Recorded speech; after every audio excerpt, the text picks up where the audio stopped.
Some time ago, two people lost their job in the same company, in the same week, and the same situation. But they both reacted to this differently. The first person panicked, while the other said, "It's okay, I'll be fine for a few months." Do you want to know the difference between their reaction? The difference is that one had an emergency fund and the other didn't. This small difference changed everything. The truth is that life will come with unexpected problems.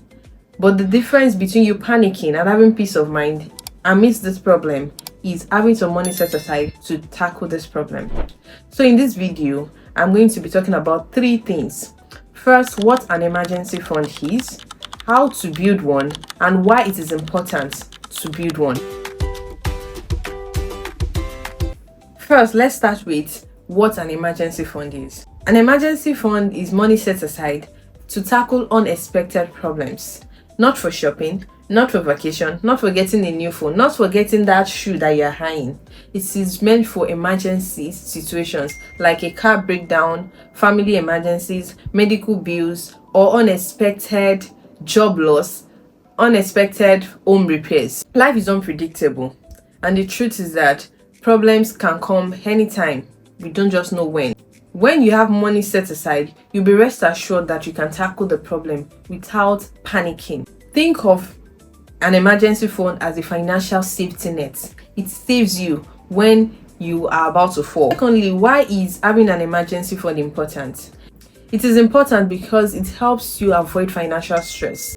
Let's look at the example of the two people that lost their job. The first person will panic, and this can cause stress, can cause financial stress. And in the long run, he might even have to go borrow from friends or families, and they might tell him, "We don't have." He will be so much stressed. He might even go to the bank to get loan, and coming with this loan will come with interest, and this alone will just keep up piling the financial stress. This small problem, which is job loss, can lead to a very big problem, which is can run into debt. It can owe people, owe different kind of people, and this can even bring about insults. People can be insulting him that you are owing us, pay us our money, and so on. But when you have some money set aside, all this will not even have to happen, because you will have some time to properly plan, strategize yourself, go get a new job or start a business, because you have some money to do that already. So having an emergency fund is a very, very important thing, and it can save you a whole lot of stress, give you peace of mind, and prevent some certain kind of insults. Or you might be asking, how do I build an emergency fund? I am broke already. Don't worry. Now I'm going to be explaining how you can build an emergency fund even if you're broke. The first thing is to take that broke mindset out of your mind. You're not broke, you don't have money right now, but you can still save up money.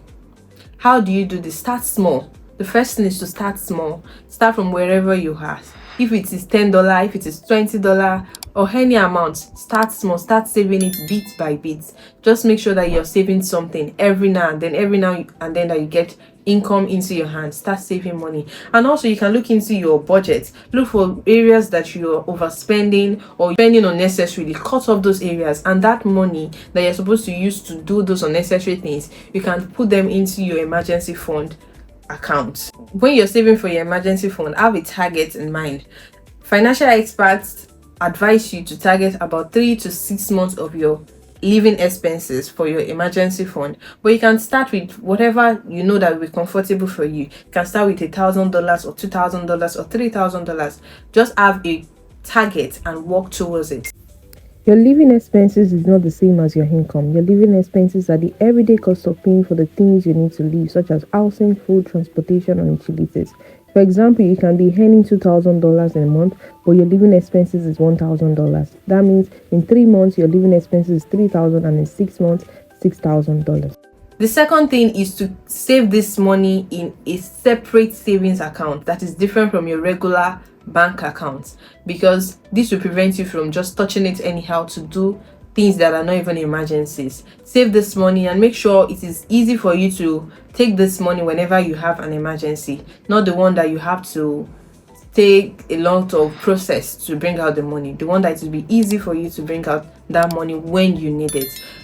And the third thing is to make sure that you are using this money for emergencies. When you have emergency, don't use it for what is not emergency. Make sure you are using that money for what it is meant for, which is emergency. And when you're doing this, put it at the back of your mind that building an emergency fund is not an overnight thing. It requires consistency, step by step. Make sure you're doing it step by step. No matter how much you have, just make sure you're consistently saving this, and it will help you in the long run. Help you when you have emergencies, because the truth is life can happen. Your car might break down, you might lose your job, but you won't have to panic in these situations because you have something to fall back on. I hope you enjoyed this video. If you do, don't forget to like, subscribe to the channel, and drop a comment. Thank you for watching.